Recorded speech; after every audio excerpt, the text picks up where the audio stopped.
get into your physical. It's time to talk some piss and more. We gonna talk about it all. DVD, CD, UHD, VHS, corpse, Blu-ray. Who knows, maybe you'll even see a laser disc today. Let's get physical. We wanna talk some physical media. Movies and TV, music and more. Come check out what we have in store. This is the Media House Stream. It's time for some physical media on FanZcene. I know it was like really popular because it like won some Oscars and whatever, but Jimmy does that. It's got the Mighty Ducks guy. Got that guy. No! Yes, but no! He's not the Mighty Ducks guy! It's Emilio Estevez! We're the brand!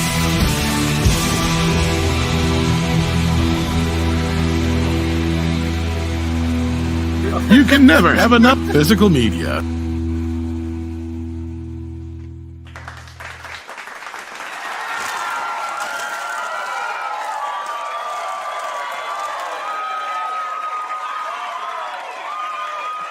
How you doing? How you doing tonight? Well, hello, fellow followers. Welcome back to the Physical Media Show here on FanZcene. With me tonight, as always, is Tom Connors. We was supposed to have a rookie, but it looked like he done left us again for Subway. So Such a rookie. Just a rookie move after rookie move, I tell you. Just one after another with that kid, let me tell you. Yes, or else I would have found us another guest if I would have. But we'll get some good show tonight. Got some picks for you. Say hi to the chat real quick because we do have Uncle Remus in the chat. A zippity doo dah day to you, Uncle Remus. Let's go. What is up, Random Brad? Glad to have you with us all, as always, and good vibes to you. Howdy. Hopefully a smooth show tonight. Yes. You never know with StreamYards. You never know. What's up, Brian Barth? Glad to have you with us. Hail to you. Salute to you, Deleted Scenes. And yes, remember, like, share, subscribe, become a member, all that good stuff. You get funny emojis like that, and we're going to have to add a new one in. What's up, Cowabunga Dude? Glad to have you with us. Style section. Hail to you as well. Make sure you check out Steven's video as well. Check out Steven's video. Great mod, great guy, great person. Check him out. What is up, Dragonzilla? Glad to have you with us. Hail to you. What is up, John the Beagle Dad? Glad to have you with us as well. What is up, Double Fett? Howdy to you. And what is up, Vic Fontaine? I still don't think DVD is dead or physical media is dying. Yes, I read that article, and yes, it is depressing, but I still don't think it's dead or dying. Sorry, I just don't. You know what I really would love to see is a bunch of people flood X with videos of how dead Best Buys are now that there's no physical media in there, because all they are is basically fancy cell phone stations. Yeah. And even the Geek Squad doesn't really do as much as they used to. They don't do that at all. I don't even know why they have the Geek Squad anymore as well. But I mean, there's so many things to take into account. Yes, physical media sales are down. I'm not denying that. They've been going down for years.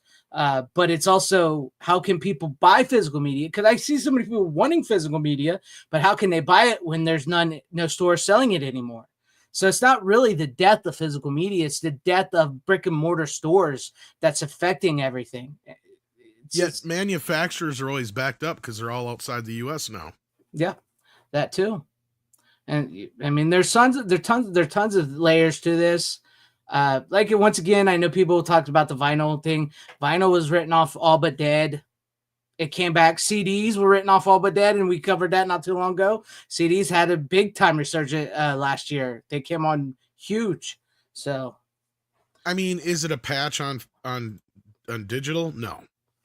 VOD does really well, but it's still $1 billion a year plus industry, right? If not more, depending on if something big comes out. Because I mean, I got to imagine still movies like Barbie and some other ones did pretty well on disc. Yeah, but I mean, I believe when Barbie and Oppenheimer came out, the 4K, like when those movies like that, they outsold the Blu-ray for the first time. The more sales. Yeah, the 4K kept selling out of Oppenheimer. I remember. Yeah. And I think it happened again not too long ago. I can't remember what else came out. That was Seven. Seven was actually made the 4K sales go up past Blu-ray.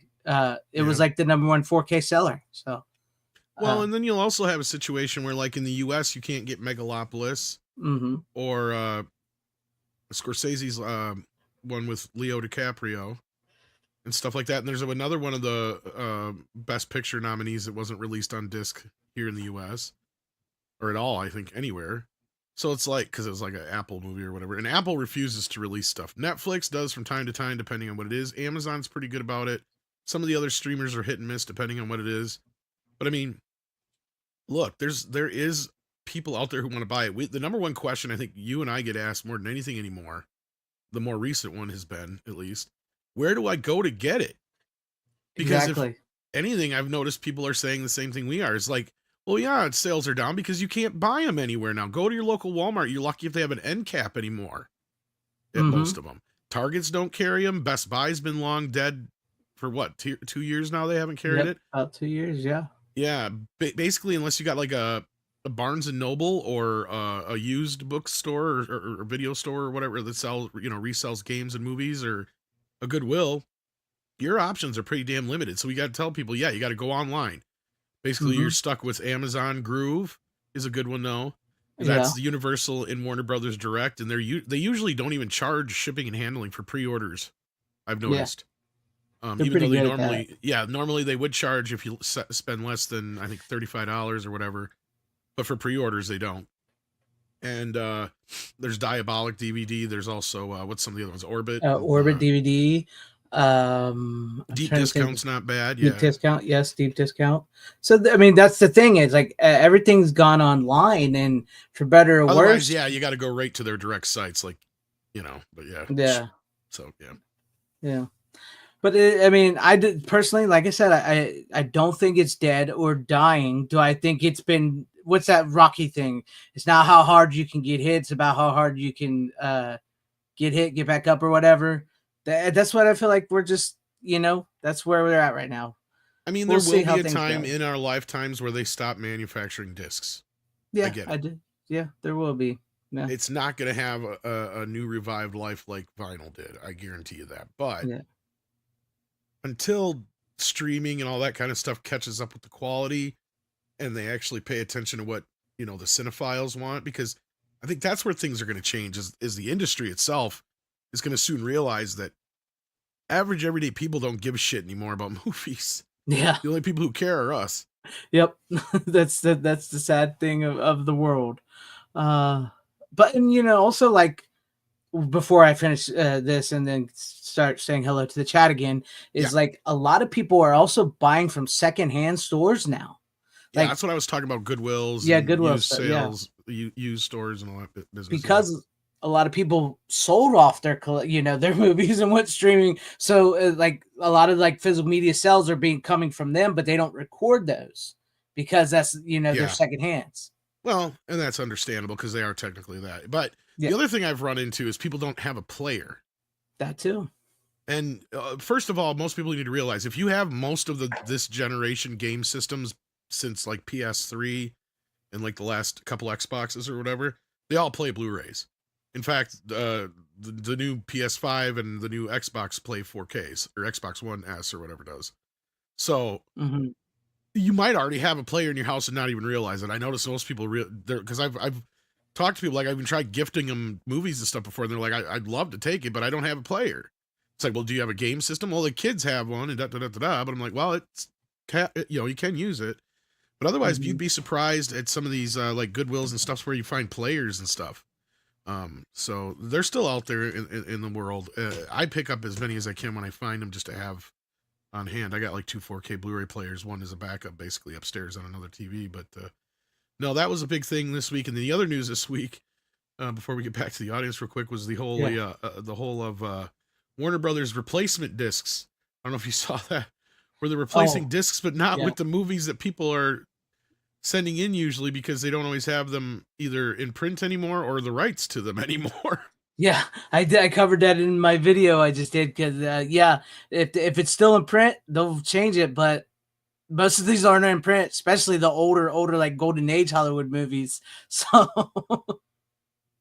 good luck with that out there. I still need to go through some of mine, but I've been pretty lucky so far, knock wood, with some of my. The beauty of it is a few of these titles, like the bigger ones that bother people, like the Superman ones, Lois and Clark and whatnot, are getting released on Blu-ray. So yes, thankfully that hopefully will be no longer a problem for those. But there are other films. I even have like National Lampoon's Vacation for one that I know of, let alone ones that I haven't checked yet. Mm-hmm. God knows, but yeah, most of them I don't see why it should be a problem because Warner Brothers has usually kept most of their films in print.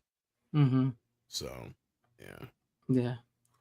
But we do have Heather Preston. Hi to you, Heather Preston. Glad to have you with us. Hail to you, Corleone Rogue. Hail to you, Tyrell72. Glad to see you in the chat. What's up, Anthony Draven? Glad to see you in the chat. Yeah, Rookie Who. Yep. We have Psycho Not Yet Daddy. How do you? Glad to see you. Sydney Eubanks. Hello. First time. Oh, thank you so very much. Welcome, Sydney Eubanks. First time, and I'm glad you subscribed. I hope you like what you see here tonight. Appreciate you. Have I seen the film Ragtime? Man, oh, I've heard of it, but never seen it. heard of it. Yeah, I don't think I have. So, yeah, it's working today. So far, so good. It's StreamYards. I need to stream it to Twitter, but I read the thing and it's like it can change tweets and stuff, so I never did, but I need to. Let's see. What's up, Ham Dinger? Says Thomas here. Yes, we heard about that. I covered it. I got a couple videos on it, Sydney. Check it out after the show or whatever. And we just talked a little bit about it as well. So let's see. Is that everybody? And that is everybody. Welcome to everybody in chat, everybody at home. And also, I do want to show you this real quick. Speaking of you were talking about resurgence and everything. I don't know if you saw this posted by Kino Lorber, but they posted this right here. It says, start your collection. Why stop at records? I saw that. Yeah. It says, we can all agree vinyl is timeless, but did you know that Blu-ray and 4K will likely be the final physical format, which it will, of movies and will therefore become valuable collectibles? It may not seem like it now, but one day disc may be as timeless as vinyl. Start building your collection today. Now, that doesn't say it's going to make a comeback, but it does say hold on to it because that will be the final. These are the final forms of physical media. So. Yeah. I mean, we've already expressed that many a time. Well, that's what gets me more upset about. Look, discs or no discs, this is why the remastering of these films in 4K or whatever form they're taking are the most important part of this. And this is what we keep saying is they have to be done right. Otherwise, for the rest of forever, a lot of these movies are not going to be right if they're not fixed now because nobody will know the difference or they won't be able to go back and fix them later without using AI or some shit. Yes. But we do have some announcements for releases. One that I think got a lot of geeks excited. I remember it got you excited. Oh, We're getting Starman in a steelbook in May. And it's a good-looking steelbook, too. You know that? It is, but I feel bad for you guys because it doesn't look like it's coming with the series. I know. Which was kind of a surprise bonus when I got that. Because to me, it was like, oh my God, that was almost worth the Columbia set price itself. To me, it was like, you got the entire series plus the movie. So, yeah. That would be great. I would like to get the series, but hey, I'm happy with getting the 4K. Especially it's not coming from Shout because Shout released the Blu-ray. So I'm glad to get the new 4K steelbook. So I'll be glad to get that. And it looks great. So I can tell you guys that much. Otherwise, I think speaking of Kino, they announced Prophecy, not the one with Christopher Walken, but the one with Talia Shire is coming to 4K. Egg thing or whatever. And what else did they announce? There was a couple from Kino that were coming. Trying to remember. I went too far here. Sorry. If you had something you could pipe in with, that's up to you. I think I saw. I was trying to remember what I saw while you're looking for that. Let me check. Airplane Let me see 2, real quick. Mouse Yeah. Hunt, 2. Kingpin, Wayne's World 2. Wayne's World 2. We might have mentioned yes. that last week. Vice Squad, and I think we're caught up then on Kino. Otherwise, there was some rumors for. Let's see here. What was there rumors for? Sling Blade. Which it'd be interesting to see if we get the director's cut on that, but I doubt it. What else was there? Did you get the for horror fans, the big surprise for horror fans? Whatchamacallit? I can't remember the name of the company, but what's his face who does Red Shirt? Yes, red shirts. They're going. They're on. There are no dates announced. Yes, yet, but they are in the works of making 4Ks and Blu-rays for Fright Night Part 2, Hello Mary Lou, Prom Night 2, Prom Night 3, Prom Night 4, 976 Evil 2, and Angel of Heat. So if I'm really looking forward to Fright Night 2 and Prom Night 2 personally. So yeah. Now we don't know if all these are going to be in 4K or not. I'm pretty sure Fright Night 2 is because that's already been talked about, but yes. Yeah, the rest of them probably just be Blu-rays. Yeah, it does say some will be 4K and some will be Blu-rays only. So yeah. Who is it that runs that again? Michael Phelps. Is it Felcher? That's what I thought. He just he just accepted my friend thing on there Facebook. You go. Yeah. I've been friends with him for a bit on Facebook. Yeah. And then Vestron is getting back into releasing some things, and they haven't done one in a while, from my understanding. And they're talking about either going full on 4K or not at all. It sounds like. Yeah. The first ones they've announced so far has been Ghoulies 3. Now we have yet to see if it's going to be 4K or not. I think they're weighing some internal options, or they've done some surveys or something. So we'll have to find out what comes of that. But Ghoulies 3, fun movie, not great. It's something. It's the Three Stooges of Ghoulies. Yeah. That's all I can really say about that. Yeah. Was there anything else? I think that was about it. I think that was all we saw. Yeah, I think that was pretty much. Yeah, I'm scrolling back here. Yeah, here's the Synapse film thing where they talk about Red Shirt. Yeah. So yeah, I think that's pretty much it. We covered it. Yeah. And Synapse wanted to make sure that people know that these are not Synapse titles. It's Red Shirt Pictures titles. Yes. Synapse is just a distributor. So. Now, did we do the new Shit Factory ones, or was that was March 4th? Yeah, that was far enough back. Yeah, I think we did those. Yeah, What Lies Beneath and all those. Yeah. Yeah. Sadly, John the Beagle Dad, they just closed them all down. Yeah. Once streaming started to kick it in and everything, they closed them all. Is that one factory in the U.S. still open? It was like in Indiana. I'm not sure. I think maybe one is, and that's it. Yeah. But I know like the ones that are in like Canada and Mexico and Germany and a few other places, they're always so backed up because for a while there they were really backed up. I remember because there was a bunch of movies that got delayed across the board from like everybody. I don't remember that. It was like what, a year ago, maybe year and a half. Yeah, I remember that. More than that, but like where there was so many releases coming out. They had to delay a bunch of movies. Yeah. But all right, let's get into this business since it's just us. Yes, I guess so. I mean, damn Rook. You still have the same amount you said earlier? Yep. All right, well, go ahead. Go first then. All right. Well, I watched a movie. What? I actually watched it on 4K streaming. Now, it is available in 4K, but I don't have it. Though it is supposed to be getting re-released for its anniversary. Although I will say that I don't think it's that much of a improvement because it's clearly an upconvert, but Kick-Ass. The OG Kick-Ass. Yeah. So no, it's a fun little movie if you haven't seen it yet. It's kind of reminiscent of the movie that's out now, Novocaine. Yep. Where basically this kid who gets this idea to become a superhero gets his ass kicked and nearly killed, and has an operation, and a lot of his bones and shit are replaced with metal replacements and whatnot. And he found out that also his nerve endings are pretty much severed, so he doesn't feel much or any pain. Yeah, and he can take a hell of a beating.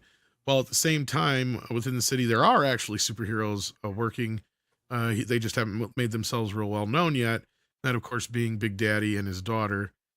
Hit Girl, and Big Daddy, of course, played magnificently by Nicolas Cage. Oh yeah, I was going to say his very best Adam West Batman here. And no, this movie's just a lot of fun, and it's one of those movies that's better than the comic, and it was being made simultaneously as the comic. Mm-hmm. So like, trying to remember what's his face who directed it. Matt Vaughn. Matthew Vaughn. Yeah, Matthew Vaughn. I was gonna say Matt. Yeah. Matthew Vaughn, was kind of giving his own spin to the story at the same time. And to me, his version has much more heart and is a lot more likable. The version that's in the comics is just a little bit more dark and dour and cynical. And but no, it's a great film, especially how serious it gets at some points. Chloe, what's her name? Chloe Marie, Grace Moretz. One of her earlier films, if not her first film, and she's great in it. Really kind of pretty much owns the scene every time she's in, and she's got to act with Nicolas Cage, right? Most of the time. She steals it. Well, yeah. So she holds her own with him or steals his most scenes. So like, and I mean, she comes in and the first thing she says is like, "What's up, cunts?" After she's, well, not the first thing, but like one of the first things, So I mean, this movie is just a lot of fun. It's kind of like Deadpool before Deadpool. Even though I think Deadpool existed at this time, but I mean, it kind of has that same similar tone to it. Doesn't take itself too goddamn seriously or anything like that. Great supporting cast on top of it all.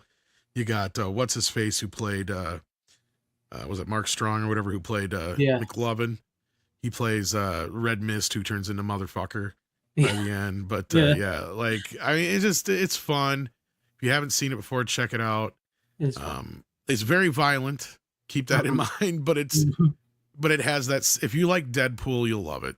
I'm sure you've seen it. So yes, I own the Blu-ray. I never got the 4K. I own the Blu-ray. I also own part 2, but it's not as good as the first one. No, I've only seen that one once. Yeah. I think I've only seen it once too since I've had it, but I've watched Kick-Ass a couple times. If I remember correctly, I know the author. I think Nerdrotics even had the author of the comic on his channel. Yeah, I think. Well, isn't he in? Is it this one or the boy? I think he's in The Boys. That's the one he's in. But is it Mark Millar? Yeah, Mark Millar. Yeah, Mark Millar. Yeah, if I remember correctly, he was writing. Romita and from Marvel, just Romita from Marvel. Yeah, if I remember correctly, from I think maybe on a special feature or somewhere. Yeah, from where I read it is like when he was writing it, he was sending it to Matthew Vaughn, the pages of the comic to Matthew Vaughn. Then Matthew Vaughn was changing it to what it needed to be for the movie and was sending it back to him and said, "Hey, no, you can't do this in the movie. You can do this in the comic, but you can't do this in the movie. So we're going to do it this way." So, and Mark Millar said he was changing it for the better. It also has kind of that similar kind of sweetness to it, like Revenge of the Nerds. Right. And it is kind of a Revenge of the Nerds kind of movie. And what's funny though, is this time around, I found some things to nitpick.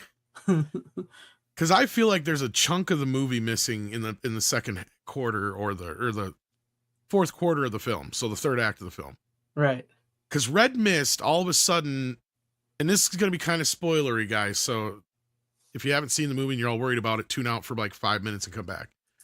But like, so Red Mist goes from setting up Kick-Ass, right? Because that's his whole thing. He's trying to get in his dad's good graces so he can take over his father's business. He has this weird character turn all of a sudden where he's like, no, he's my friend. He's with me. Don't hurt him. When they get Big Daddy and him at the end after they think they shot Hit Girl or near the end. Yeah. And I'm like, wait a minute here. There's something missing because these guys have only seen each other like once or twice, I think, before that. And they never really became chummy or friendly. And then all of a sudden, Kick-Ass acts like it's this big deal that he missed all these messages from Red Mist. And Red Mist all of a sudden is acting like they're best buds. Right. When it's like motherfucker was ready to expose him to the world and hand him over to his dad, not even 10 minutes before that. And he came up with half the plan to begin with. Right. So like, I'm like, there's something missing here. Like there's a night or there's bits and pieces with these guys that I feel like hit the cutting room floor that show them becoming more friendly.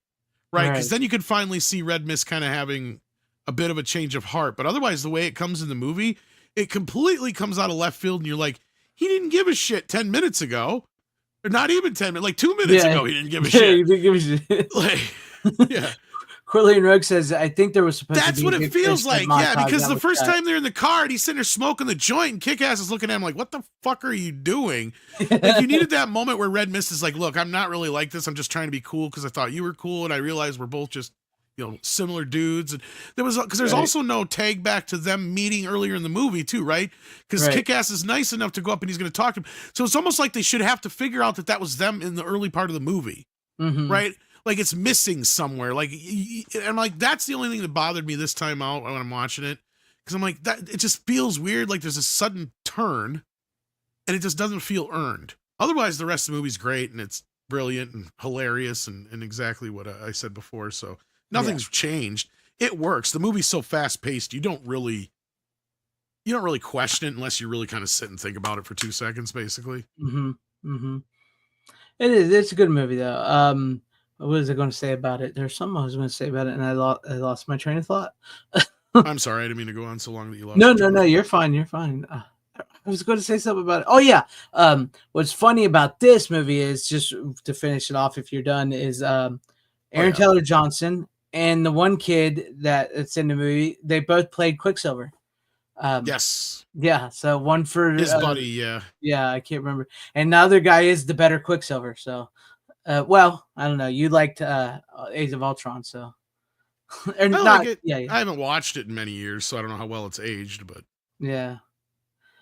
But I mean, I think yes, Evan Peters was the other one. But I think we can all agree that Aaron Taylor Johnson ended up with a better career, I guess you could say. Flops and all, yes. Flops and all, yeah. He's just lucky he was in Nosferatu same time Craven was out. Craven, nobody cared. Nobody noticed. It was just like, whew, dodge that bullet. He's really good in Nosferatu too. I mean, what could you say? He's really good. He has some of the tougher stuff besides Lily, really. Yeah. Especially the emotional tug and pull he's got to go with, yeah. Yeah. He's got to be like, I'm just trying to live my life with my wife and my kids. Yeah, can I get this crazy bitch out of my house? It's like, can you please leave? Leave me alone. I don't want to deal with this. But then the shit he has to go through at the end is just tragic. It's horrible. I love that movie. All because he wouldn't believe. Nope. That's what happens when you're doubting Thomas. That's right. And I think that's his name in the movie, if I remember right. I believe so. Thomas is the other one. Thomas is. Thomas is her husband. Yes, that's right. Yes. I can't believe I just fucked that up, but yes. Yeah, Jim Carrey was all right in Kick-Ass 2, but that movie also turned him off of some things. Yeah. Well, that's kind of the downfall of his point. Well, I should watch it again just to see if it still holds up or not, but if at all. Because I remember most people being disappointed with it. Yeah, I think that came out when I was on Midnight's Edge, so I remember talking a little bit about it. It was just kind of like, meh. Yeah. Whatever. I don't even know if I saw it in theaters, to be honest with you. It's one of those. It honestly, it feels like one of the, like how we talked about not too long ago. Except they didn't. Some of the cast is replaced. It's just like like with Mannequin 2 on the move, and Mannequin is like they make a sequel, but it feels like a straight to video sequel. Yeah, I don't even remember who they replaced, to be honest with you. Evan Peters is replaced. Is he? Okay. Yeah, and apparently, why even bother having the character there? Yeah, well, in the comics, it would say follow through. If I remember, he turns into Ass Kick. Oh, okay. Yeah, and then the girl he falls in love with in the first movie, she was only available for like one day, so she's like in one scene, and they break them up. Well, they break up in the original comic too. Like that's the one. That's probably the big major difference as far as major beats. I mean, yeah, there's a lot of differences, but the major difference is, they don't stay together or whatever. So, yeah. All right. Well, my first movie, I just figured I'd get it out of the way real quick since we've talked about it probably to death here lately. But I figured since it's been a hot topic and I haven't watched them in a while, Crocodile Dundee 1 and 2. So... No, not Scream, not yet. Wait till part 4 comes out on the 4K and we get that. But what can I say that hasn't already been said about Crocodile Dundee 1 and 2? Great movies. Paul Hogan is great in both movies. Linda Kowalski is hot in the first one, and second one too. Fish Out of Water Tale been censored on the 4K, so get your Blu-ray. I think they're sold out again. If I remember correctly, I know they came back in for a little bit on Amazon, so I think there's some available out there, anyways. But yeah, go ahead, get your hands on the Blu-ray if you can, or the DVD. I didn't watch part 3, but like you said, Tom talked about them. I talked about them. What can I do? I don't know where to go for this. Yeah, there you guys go. Crocodile Dundee 1 and 2, Paul Hogan. So But you're You right. get I the mean, trilogy though. it's a trilogy. I do You didn't actually. get the trilogy. No, I just these are the ones I have on Blu-ray. I was never a big fan of 3, to be honest with you. But I do Most have all people are. 3 on VHS. I do have all 3 on Uh, VHS. Yeah. then there is that other movie he did, something or other, Mr. Dundee. Yeah, But he just have you plays ever seen himself. that? Yeah, I have it. It's all I've right. never seen that. It's No, it's like a, it's weird. I'll have to watch it again, and maybe I'll watch it next week. yeah. It's been a few Sa- years. Sandy, they're not censoring Scream. It's Crocodile Dundee, not Scream, which actually technically they sort of did, depending on the version you have of Scream. So the DVD, Blu-ray, and 4K, I think the original DVD and Laserdisc and the VHS are the ones that have the is that how it is? Like the original DVD, VHS, and Laserdisc are the ones without, are the ones that aren't censored. The ones Yeah, just that one release was the uncensored cut, and I think that's the same version that wound up on the first DVDs. Was the unrated one, because it was just a straight rip of the Laserdisc. yeah. But it's literally just it's just like the Nightmare on Elm Street one, Mhm. where it's literally just frames and seconds. Yeah, just a few. And you can find them out there. It's online. It's not like you go to YouTube and just search for like Scream unrated compared to original or Scream unrated shots. It's because basically all it is when Casey Becker's hanging there in the tree. In the original version, it doesn't zoom in so fast.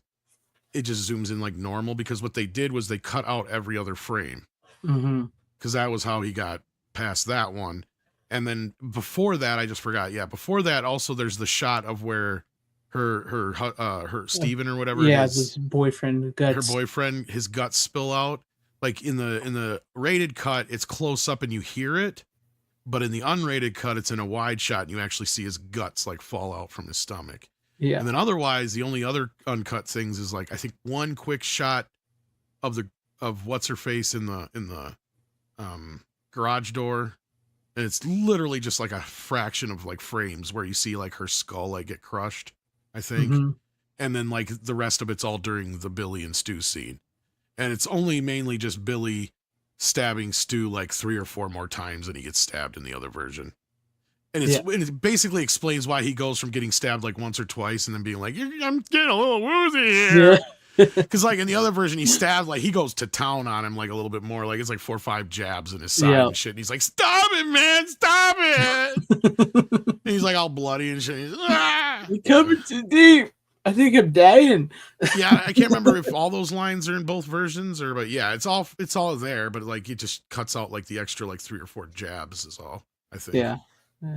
That's really all it is. It took me longer to explain it to you. Yes. Now, as for this, the new 4K, which have we ever heard? Did we get confirmation if the US? I have not. I've been asking around. I still have not got confirmation, because you guys got to remember, Paramount is a different company than what actually distributed this originally. Paramount just does the US and maybe UK distribution, I think. Yeah. And maybe not even the UK. So the version that was always in the Australian version was always a little different anyway, I guess. But only by slight few minutes and a few lines. But I guess so the version we keep talking about or hearing about is what is considered the quote unquote Australian cut. So it still makes me wonder if we're not going to get the American version on 4K, because even though they claim Paramount asked for this edit years ago, different people in management have come into Paramount since then that don't really care about that kind of shit. Yeah. So we'll see. Especially, I'm curious what the fuck could have got cut out of part 2 outside of maybe 1 or 2 things. It's so much tamer than the first movie to begin with.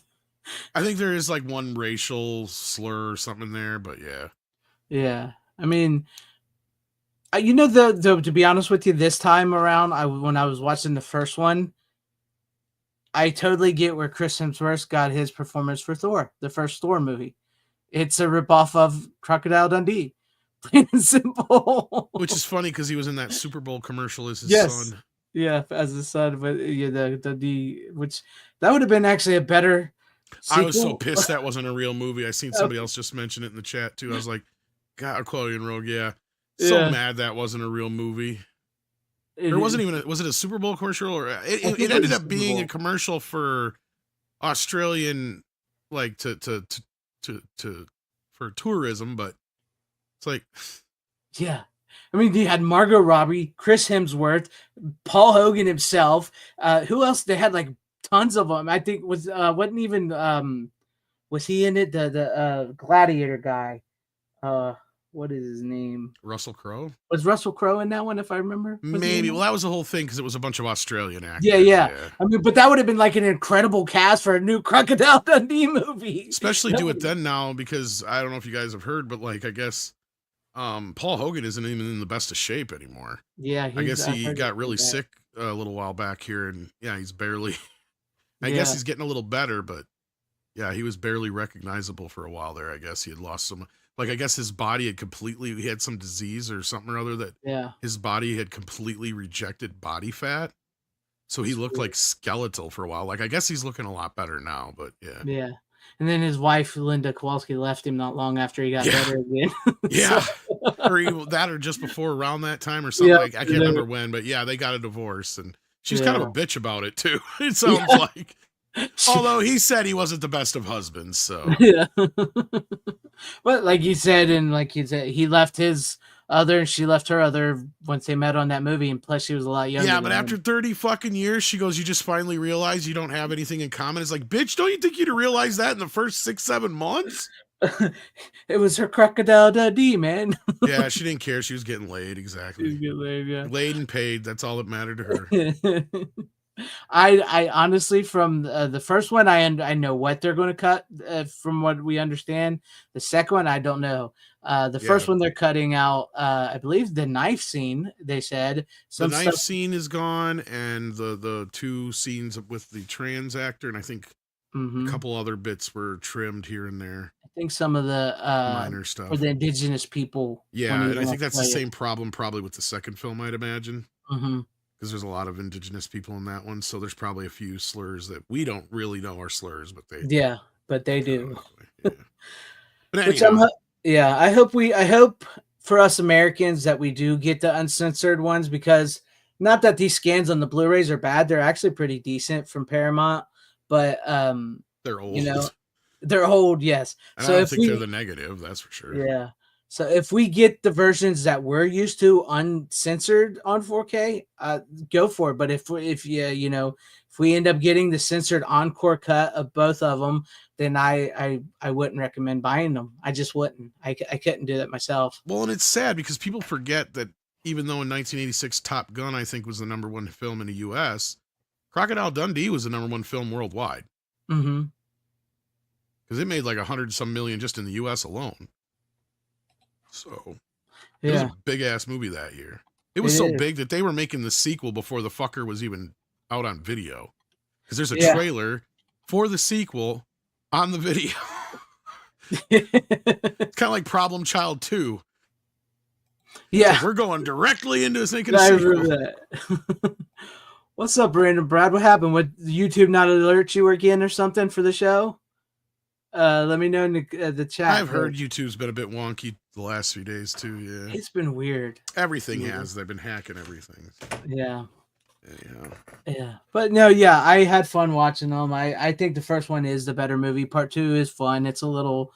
As a kid, I loved the second one, but now as an adult, it's it's still fun, but it does lose a little something after that. With the way they did the first movie. But no, seriously, they're both great. And when I was watching the first one, I thought, you know what, this is what Chris Hemsworth was doing in Thor. This is literally what he was doing. So pretty much the same type of fish out of water thing. Yeah. It's YouTube. It figures. It's not a knife, that's a spoon. I've seen the knifey spoon before. Knifey spoony before. Simpsons Australian episode. It still gets me though, then we'll move on here. Is from the critic, the guy that plays his boss was just supposed to be basically Paul Hogan. Good old cartoons like that. Yeah. And the weird thing is, I wish, after watching the third one now, I want people to watch that with the idea that I said, that picture this being like basically a backdoor pilot for both a Crocodile Dundee PI TV show and the other is just like random skits. Right. Like, it doesn't even feel like they belong there. And they don't even make sense, especially like the one where he goes to the drive-thru. It's like, yeah, this is funny, but it belongs in the first movie, not this one. Because by this time, I'm sure he's used to drive-thru in Australia, for fuck's sake. You know, like, yeah, because it's like, and they're in LA and stuff in the third one. Like, it's just really weird. It feels like two completely different movies crammed together, and it damn near has that TV movie feel to it. Yeah. I have to watch it. I have all three of them on VHS. It's got some good bits, but it's like, other than the one kind of really rough through line about the wife having to come to the U.S. for whatever and for a job, and him just kind of doing this investigation in the background, it's like there's no real, it's like just feels kind of disjointed in spots with little like skits in between things. It's just weird. Yeah. I should have watched it. I should have watched it before I brought them on, but I figured since I'd been talking about them, and since there's a debate about them going right now, I haven't seen them in a while, so I watched the first two. But there you guys have it. That was my first pick. So let's go back to you, Tom. Let's see what you got for us for your next one. Well, this is one, I mean, I don't know if I can recommend the 4K necessarily, but it looked all right in 4K, but it's still an upconvert, and some of the movies shot in 480p anyway. And it's all digital 1080p or 480p. But it's got a hell of a steelbook. Oh, Crank. And it kind of goes along with the last movie. We talked about this on Toxic Tuesday. So I checked out Crank. That's the steelbook there. Oh. It's got the discs. And yeah, no, it's all right, though. Of course, the sound is probably more intense than the movie itself in some cases. But as far as quality-wise. But, I mean, Blu-ray compared to the 4K... If anything, the 4K just looks a bit softer, maybe a little bit more contrasty. Otherwise, it looks almost exactly. It's kind of like with Kick-Ass, which is funny because they're both Lionsgate films. Yeah. But this one more so just because of the way it's shot. But yeah, you know what pissed me off is I found out there's an unrated version of this movie and it's not available in the U.S. Oh, really? It's like 6 minutes longer. Yeah, or 7 minutes longer. Yeah. But it is on 4K outside the U.S. So I'm going to pick it up. But kind of going along with the Novocaine kind of thing, even though I haven't seen Novocaine, but everybody's kind of talking about it. This kind of also is, because that's kind of what Novocaine feels like. It's like Kick-Ass meets Crank is what the... Right. That's what it looks like, yeah. Yeah. Yeah, right?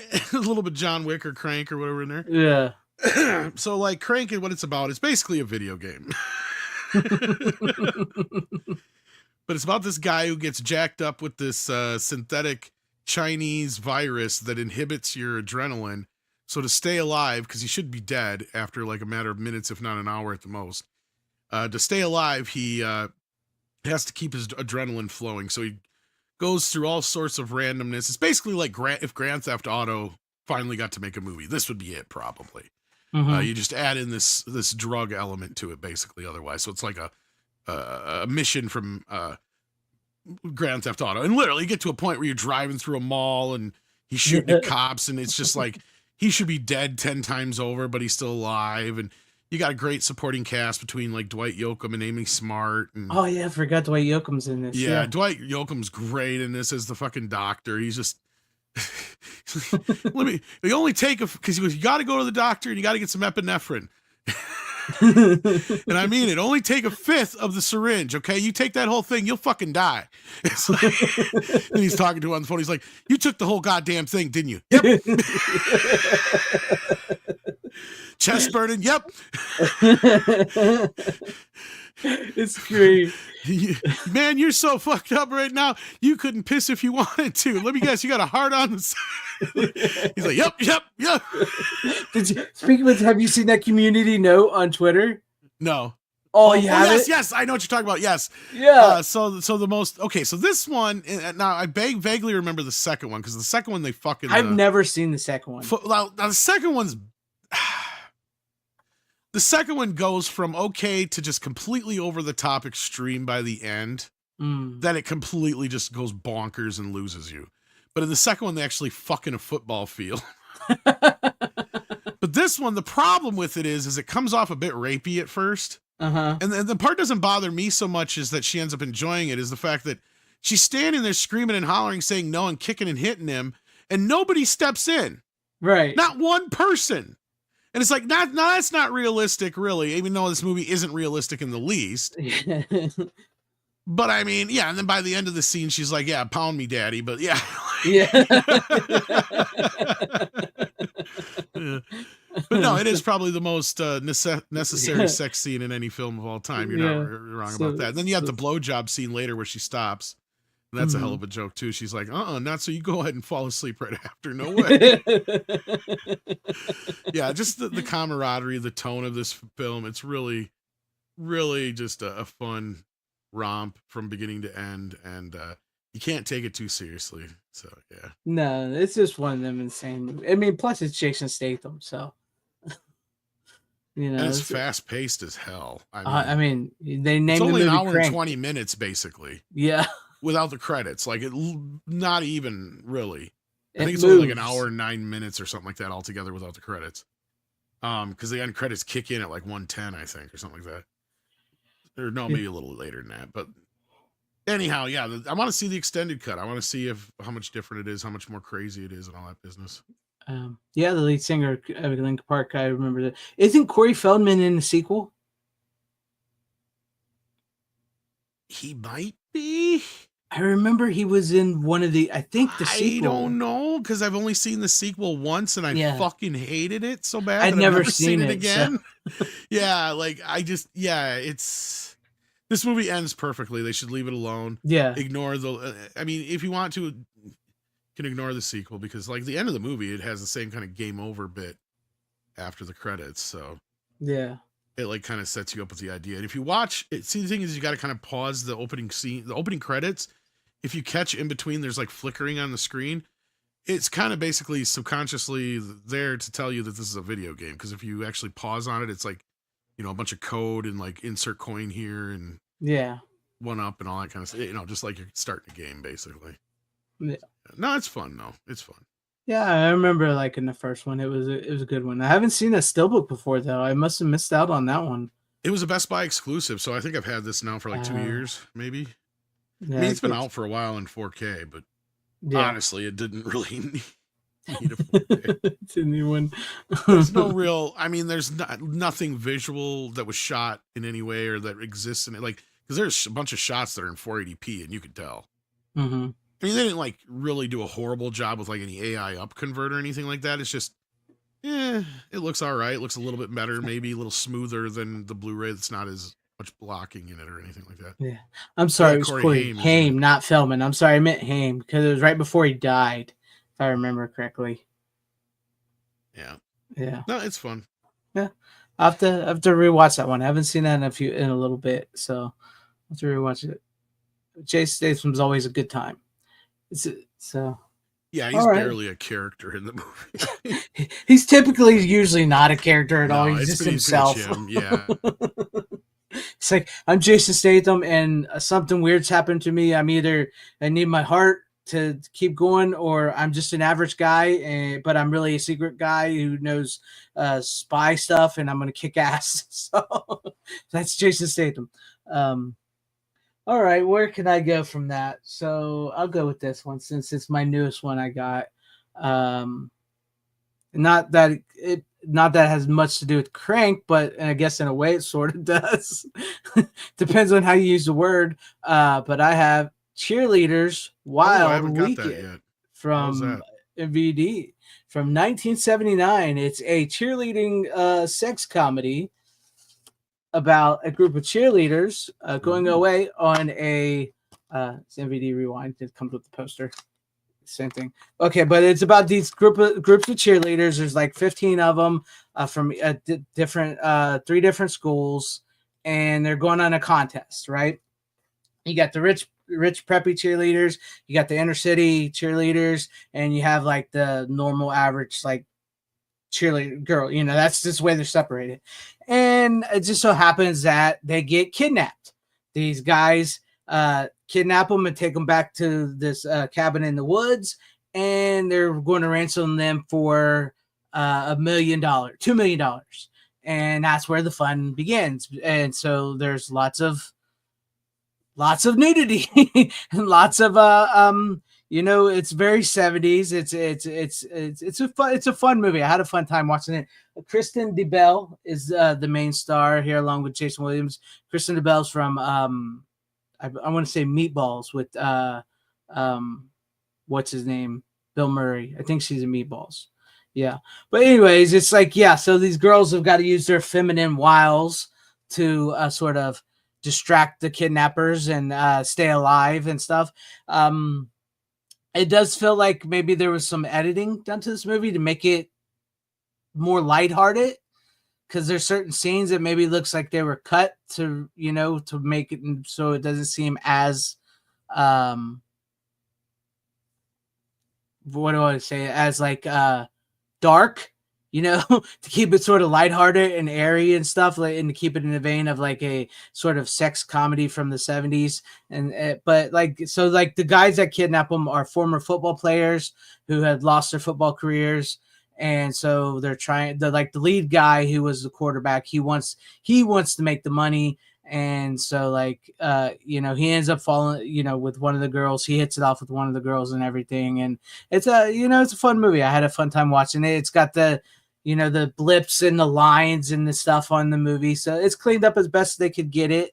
I don't unless Vinegar Syndrome and gets it and turns it into a 4K, I doubt it'll be a 4K. So but no, it's a fun movie. It was originally entitled The Great American Robbery. It was what it was originally entitled, but they changed it to Cheerleaders Wild Weekend.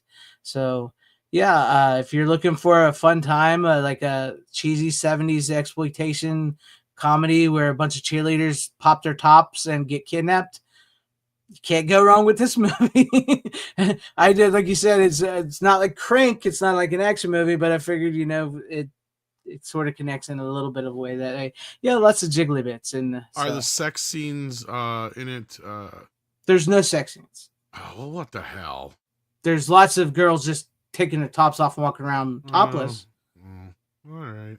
So, but no, like they have a beauty contest where they get like a bunch of the girls just get buck naked in front of them, and trying to distract the people so that they don't do nothing bad to them. So,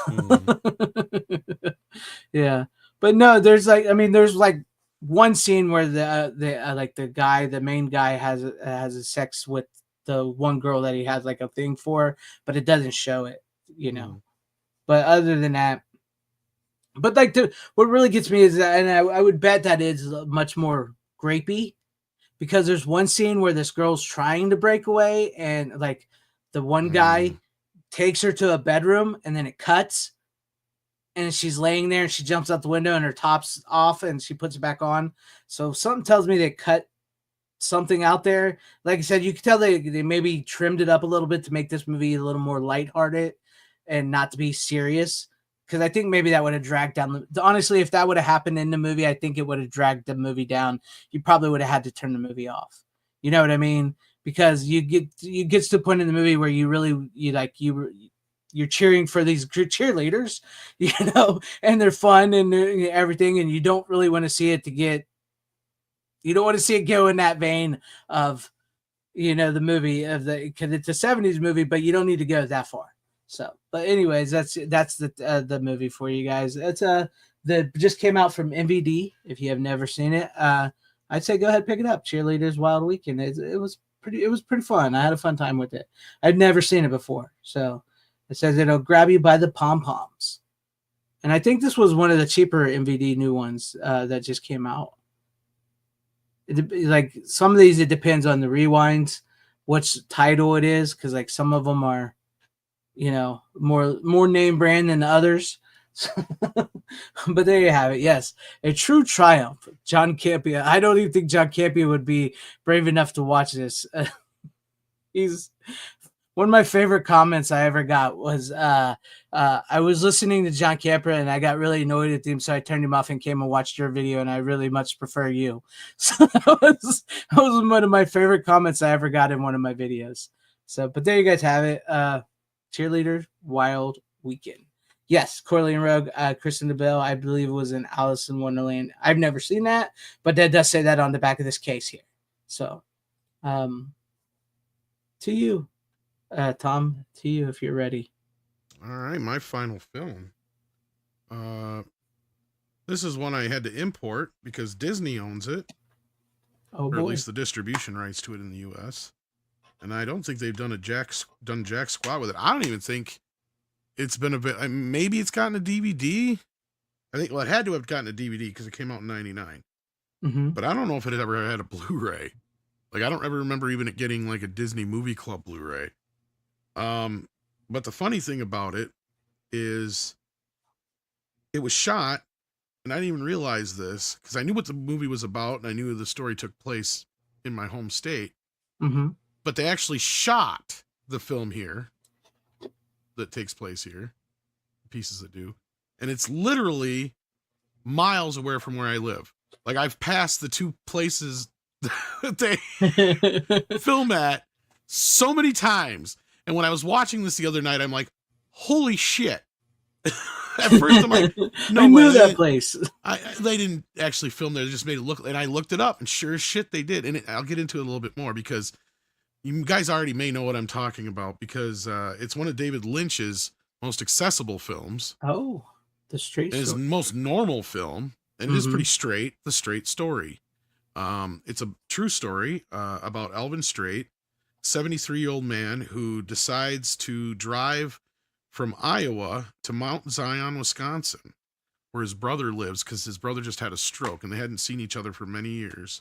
Right. And he's too old to drive, and he's too proud to take a ride, and he's too broke to pay somebody to travel there by bus or train or whatever.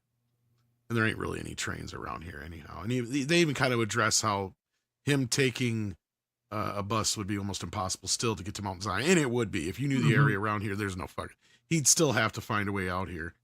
But no, so he just up and decides he's going to take his lawnmower out, builds a trailer, loads it up with the supplies he needs to camp and whatnot. And he heads out. Well, his first lawnmower takes a shit right outside of town. So he gets a new one. Well, not a new one, but a used new one.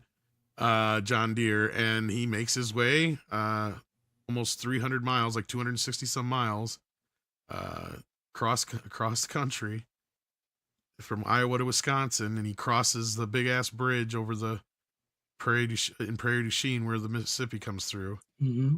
And yeah, he comes right up to right near it. And it's really cool because the behind the scenes stuff they have on here is mostly just stuff, just B-roll stuff shot with David Lynch on the day. And it's the two or three scenes they shot in Wisconsin. Oh. So it's really kind of cool for me because I'm like watching this stuff. I'm like, this is trippy as fuck. I've been there. I've been through there and everything like that. Yeah, it's really cool. So no, and it's kind of weird because I don't even remember them filming here. Like I would have been in school when they shot it, but still, it wouldn't have been that far away. I would have been in like Madison, so it's still not like that far away. But no, it's a really, really well done film. The 4K looks amazing. Studio Canal owns the rights to it outside the U.S. Oh, okay. So this is a German import. But no, Lynch actually got to approve this when he was still alive. So it looks amazing, sounds amazing. There's just like two little vignettes for what I was talking about, where it has like one's just like an interview with David Lynch by a cornfield, and then the other one's them shooting the two shots at the bar that I always pass in the cemetery and the church that I always pass. Right. When I go over that way. So yeah, no, it's a nice, sweet little film about this guy who does this trip across 2 states basically on his lawnmower. And if you haven't seen it, do yourself a favor. Now the other thing that's about it is the main star, I just forgot his name. Richard Farnsworth. Richard Farnsworth was actually dying when he made this movie. Yeah. And he killed himself not like a year or so after he shot it. But yeah, it was his last performance, and he wasn't going to do it at first, but he finally decided to do it. And they actually shot it along the actual route that Alvin took. And that's how they ended up in Wisconsin, of course. And they shot it in sequence. So it's like all Yeah. in sequence and everything. So no, it's a really well shot. And I love it because it really displays the beauty of the countryside around here.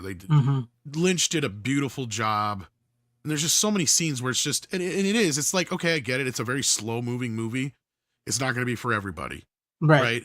It's a character piece. I mean, it's basically the people he meets along the way, the few trials that he deals with on the way and all that kind of stuff. But the rest of it is just the beauty of the trip and how long it took him to drive 5 miles an hour, you know, and the people in the towns that he went through and all that kind of stuff. It's just a really sweet story. And, like I said, based on a true story. So if you want to even pick up the actual book that it's based on. So, but I don't know if you've ever seen it or not. I actually have not seen this straight story. But now I kind of want to. I wish I was well aware of it. Does he explain that? Did you watch anything? Does he explain why it is his most accessible movie? Why he made it this way? I mean, it was not even a movie that was on his radar, but his editor, whatever Sweeney, I can't remember her first name. Mary Sweeney, which is funny because we were talking about names earlier. Sweeney's a name that's a big name around here too. Yeah, I actually know like 2 different families of Sweeneys, but anyhow, it was a conversation we were having before the show, guys. Yeah. Anyway, she's actually from Madison. Oh. So she read the book. She loved it. And so she got with her writing or a writing partner or a friend of hers that was also from the area. I don't remember exactly where he's from. But so they wrote the script. Lynch read the script and fell in love with it. Mm-hmm. And just decided it was going to be his next movie. And they got some funding from Studio Canal, and then Disney kicked in the rest because the movie cost about $10 million, I think, to make. So yeah, and Sissy Spacek's great in it as his daughter, and then the rest of the supporting cast and Harry Dean Stanton's. I might have seen it now that you say that. I gotta look this up real quick because I would think you would remember because it's a pretty simple story. I mean, it doesn't have a lot that happens in it that's like tragic or anything. Like the tragedies are within the stories that they talk about because he interacts with a few people along the way. He talks to a hitchhiker, this young girl, and he talks about his daughter and the shit that she had to go through because she's got special needs and she lost her kids to the state and the story that happens there. And then he has a story that he talks to this other old guy in a town about, you know, back in the war days. And then he talks to like some other people, including this one priest right up at Mount Zion Church and stuff like that. So there's like all these people. And then he talks to the guy at the bar right at Mount Zion bar and stuff like that. So like a lot of the movie is just his conversations with these people. Yeah. Like that's most of the movie. And it's just, other than that, it's just him traveling. Really. I mean, there's not much else to it. It's just, you're taking in the scenery, the music, the soundtrack is beautiful. The guy who did Twin Peaks, of course, did the soundtrack mixed with Lynch did some of his own music with it. And it's just it's a great little piece. It doesn't even feel like a Lynch film, but it does. Right? It's the most real, down to earth, non-Lynchian film Lynch has ever done. That's crazy. But it still has a little bit of his signatures in it, but nothing like, I don't know how else to explain it. You can tell why Disney got behind it. It feels like one of their old classic Disney films. Yeah, well, I may have seen this because I'm starting to think about it, and I'm thinking I remember some stuff about this, but I can't, like, you know when you like start describing something, all of a sudden you remember you think you saw like the hitchhiker is the first person he really talks to besides the guy who takes him back to town and stuff like that. So her whole thing is he figures out she's running away. And before she even has a chance to really say much, he's like, how far along are you? Figuring out that she's pregnant. And then from there, he gets into the story about his daughter and stuff like that. So if you like remember that kind of stuff, then you probably remember the movie. Like I said, each one of the conversations is as it goes along. It's like each town that he goes along the way. Not each town, but like little stops along the way. Yeah, I may have seen this as a kid. Because it's sounding vaguely. I mean, I like Lynch and everything, you know. It sounds vaguely familiar, so I may have seen it and just forgotten. One of those movies I've forgotten about, but now I want to see it. So it's only a German import. Is there? You said there's no DVD of it here in America. Let me double check. I think there's a DVD because it came out in 1999, so there had to be a DVD of it. I'm gonna have to see this again. Yeah, just typically with David Lynch, basically his style is dream. He wanted to capture a dream on film. So that's what so this sounds great, and it also sounds I don't even very think there's different. even any dream sequences whatsoever. Yeah. So yeah, it's never been released on Blu-ray in the US. Okay. I may have to pick up a DVD. They don't even have a DVD listed here, but do they usually list a DVD on? I don't know. I think they only list Blu-rays on Blu-ray.com. Yeah, I was gonna say. Yeah. I'll look it up after the show. I mean, I know you can get it digitally, I think. Yeah. But yeah, they have a DVD of it here. Yeah. Yeah. It's way out of print though, and $145. Well, I guess digital will be, and I don't like digital. And this is even a Canadian version because it's Alliance. Yeah. I mean, there's other ways to get it without paying. Otherwise, you can get import Blu-rays. Otherwise, this 4K was actually not badly priced compared to what I see these Blu-ray prices here. Well, I got this from Diabolic. So I was gonna say I could probably just go on Diabolic or Orbit and get it. So that's probably what I'll do. Yeah, that's what I did. Yeah, I saw it there. I'm like, ooh, I haven't seen that in forevers. Yeah, that's the VHS days. I have to see it. I mean, Lost Highway has always been my favorite, but I love when Lynch does stuff like this. Yeah, this is basically, you can get it on VHS for $14.99. Cheaper than the DVD. Or wait, no, $6.99. $6.99. Yeah, that's way cheaper. That's insane, especially with the DVDs that price like that. See, that's another reason, kids, why they'll tell you that physical media is dead, is because people will have these DVDs like that are out of print and sell them for $200. So yeah, exactly. Yeah. No, I think I only paid, I don't think it was much. Like I said, all these Blu-rays that are listed on Amazon are like $29. I think I paid like that much for it on Diabolic. Let me look. Maybe it was a little more. I'm not above that price. So $29 is well, great. and it's a 4K plus a Blu-ray, but I mean, right. So that's actually a pretty good deal for a 4K. But all the special features are on the 4K, so you don't really need the Blu-ray. But yeah. I do wish David Lynch directed a little more films. It is a shame that he directed more. He wasn't for everybody. Not everything he made was success. So he did. A lot of his problem was finding funding because unfortunately, he didn't get quite the. He didn't get the respect success he deserves. Yeah, and that too. But I mean, cherish what he gave you, right? I mean, you got movies like this. You can go from like The Straight Story and Dune, which he hated, to movies like Lost Highway or Eraserhead. I mean, the man was crazy, and I love it.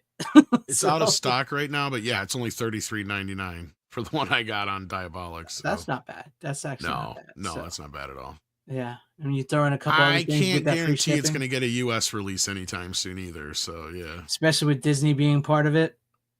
That's what I mean. Yeah. I mean, they might, since there's a 4K, they might throw out a disc now since they've never done a Blu-ray. But I'm surprised it never even got a Disney Movie Club release. Yeah, that'd be. I figured that would be one of the ones they would put in there.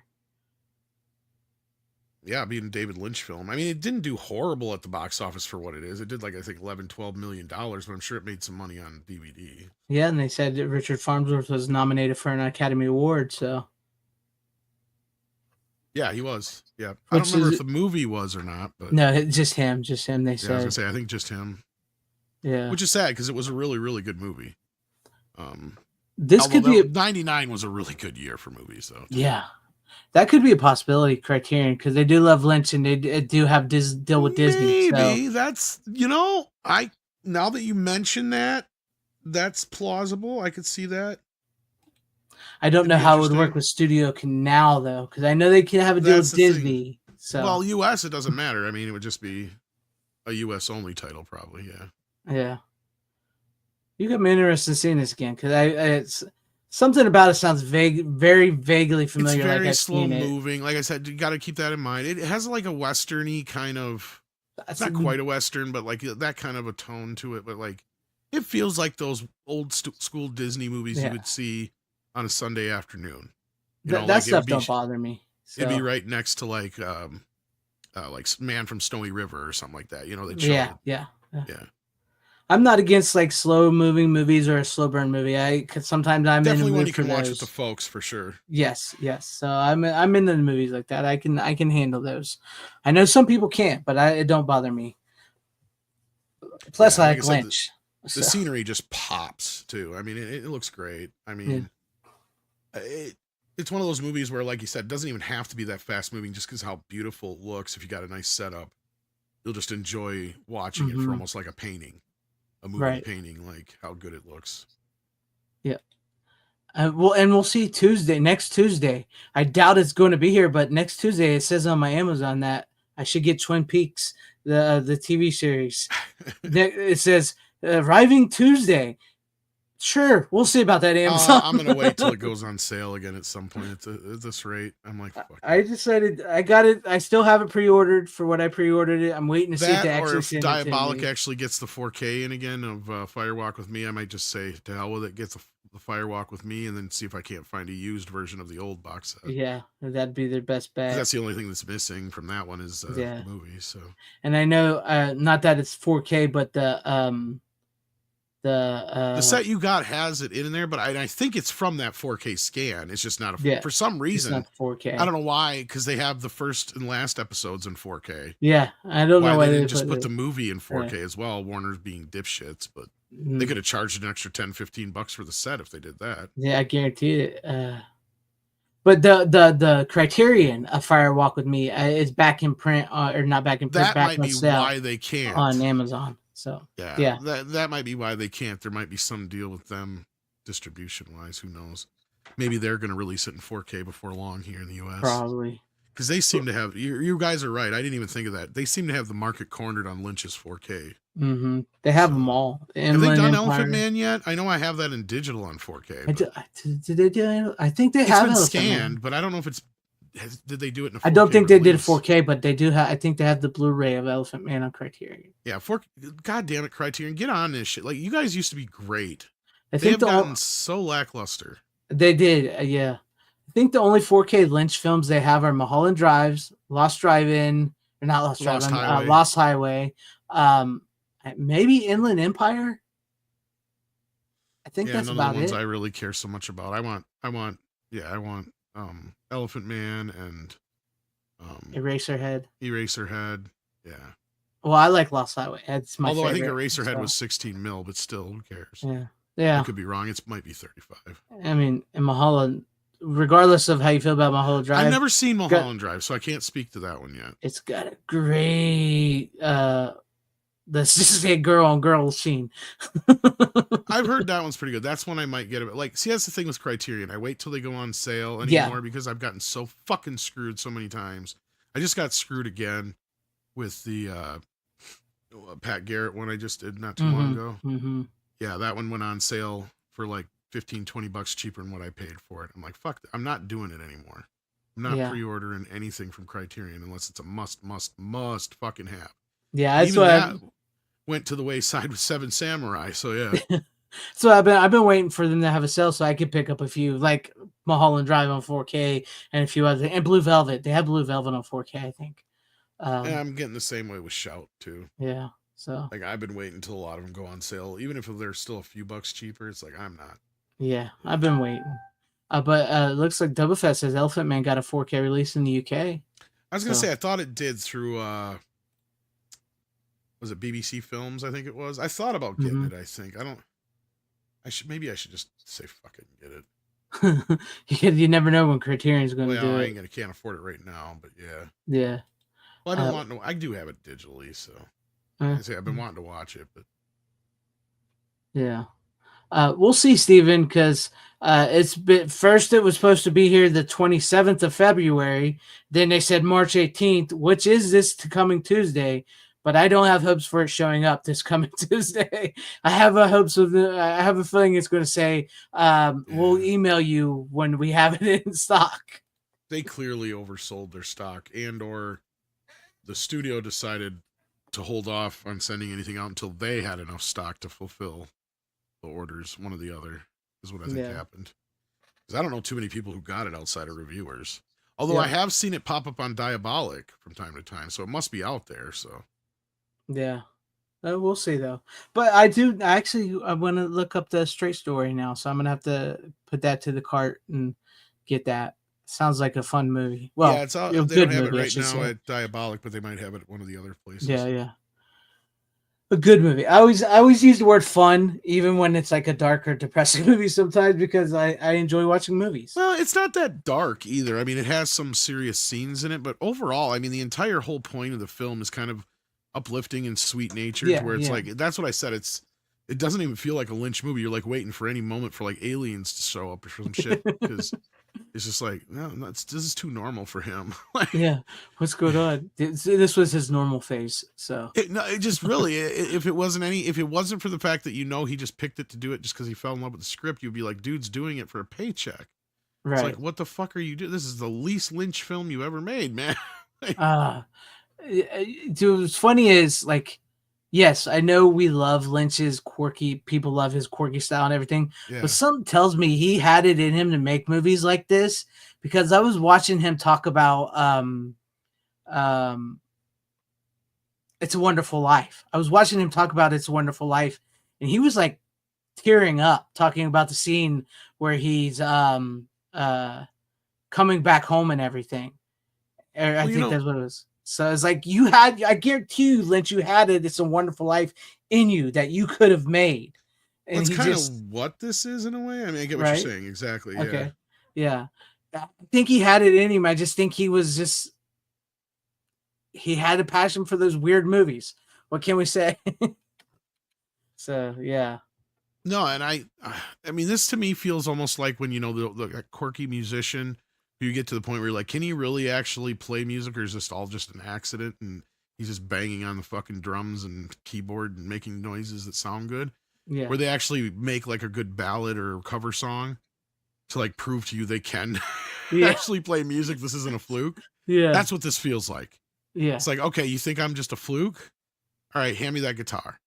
Yeah. And he just starts playing The Gambler by fucking Kenny Rogers. And you're like, oh, okay, you can actually play. You're not just fucking around. You know what I mean? Like, that's what it feels like. It's like that guy who's always like banging on the guitar and making weird fucking noises. And, like Nine Inch Nails would be a good example. It's like, if you even listen to their version of Hurt, it's like one of the least Nine Inch Nail songs they have, right? And that's kind of what I feel like about that song. It's like, okay, you did that song just to prove to us that you're not just banging on fucking guitars. Yeah, not noise. just like exactly. Like you can actually write a song and sing. Cool. You All right, sing. you showed us. Never mind, you are a genius. I'm not gonna say you're just fucking around anymore. Well, now he does score movies, so no, I know, but like, I mean, you get my point. Like, yeah, I get your point. You sit there and you exactly. listen to some musicians, you get to a point. It's like, are they really that smart, or are they just banging on a fucking guitar with a hammer? Yeah, exactly. Like, is this really what Yeah. Are they really a musician, or are they just faking it till they making it? Yeah, it's a thing. It's because I think he had it in him to do some more movies like this. For whatever reason, he really liked trying to capture dream on film. Yeah. Well, I think that's where it works, because it's also a biopic. So it was something he could attach himself to, right? Like, it's real and grounded. And he actually went to the real places and shot in the exact order that he drove. So like, it was almost like it was like that made it tangential for him. Does that make sense? Yeah. Like, when you hear him talk about it, it's like he's even like the least Lynch he is talking about. And there's no like sudden Lynchians in any of them. Like, this is the most calmest and focused I have ever seen Lynch in my entire life. That means it meant something to him, I think. Exactly. There's no like, the light is fucking me. It's fucking me. It's so fucking cold here. Yeah. Like, the weirdest thing he says in the whole making of this, they were talking to he was talking to somebody about Wisconsin. I can't remember who it was, and he goes something about the cheese heads, the cheddar heads. And he's like, yeah, I can't believe they wear those things here, or something like that. Or maybe that's in the movie itself, but like, yeah, I think that's actually in the movie itself, but I'm not sure. But like, that's about the weirdest thing they brought. Otherwise, it's totally normal through the whole thing. He's really calm and collected and straight, he's very focused, and he's talking real soft and gentle to everybody, and he's not all wacky David Lynchian. Yeah. So it's almost like weird to see him like that. And it's not like he's somber or anything like that. He's just focused. He's really focused. And he knows what he wants. And he's got to take his time, with his lead actor. He knows that. And that's what he's like, a lot of it's him just kind of, are you cool? Are you okay? Like he doesn't say it like that, but he's like, yeah. He's always like, okay, we're going to do this. Are you good for that? Or blah, blah, blah. You can tell they're just talking one-on-one and just kind of, being in the moment. But like, yeah, and everybody's real calm and collected on the set. It doesn't feel like a wacky David Lynch movie all over the place. Because I love watching the behind the scenes of some of his shit because he's just all like, I know. When they tell him he can't do that scene for that long, he's like, why can't we let the scene go on for 5 hours? Come on. Who's fucking they? Yeah, who are they? What do you mean I can't use the camera to do this? Yeah. None of that here. None of that. He's completely just calm and at peace. And you can tell he just loved doing this. Like, it wasn't like it wasn't like a nerdy love, but it was just like, a bit of a passion project a little bit. Yeah. Not like super uber passionate, but just kind of like, this is an important story that needs to be told. Mm-hmm. And he felt like it was almost like it was a badge of honor that he got to tell this story. Does that make more sense? Yes. I get it. Yeah. Like he's kind of taking it more of like, because he talks a lot about the family. Mm-hmm. That's some of the things that he talks about, because like they changed, I think, the daughter's name. I don't know if it was changed in the book or whatever, but he talks about the real person that it's based on talking to Sissy and how excited she was that, Sissy was the one portraying her, and, Sissy spent some time with her to get to know her mannerisms and all that kind of stuff, and right, her disability and all that kind of shit. So like he talks a lot about the family and the real brother and the real situation and all that kind of stuff. And, it makes me want to go pick up the book and see, how close it is to the real story. Because I think Lynch probably was very faithful. And it feels like, because, he actually legitimately, like, his whole thing is like, I got to shoot this thing where it happened. Can you believe it? Only if you see it. Like, I'm sure that's how he pitched it. Yes. I just had a Coke and 2 cookies. I can't make California look like Wisconsin. Yeah, he was guaranteed. That because that's something he's a stickler for. So you guarantee. I don't care what you say. We're going to shoot it in Wisconsin, and it's gonna be good.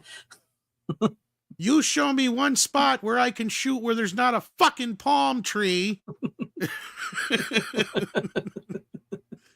Where are the cornfields? I miss David Lynch. This is Iowa. There's corn in Iowa. You know what else they have in Iowa? Nothing. Corn. I'm making this shit up. But it sounds like it.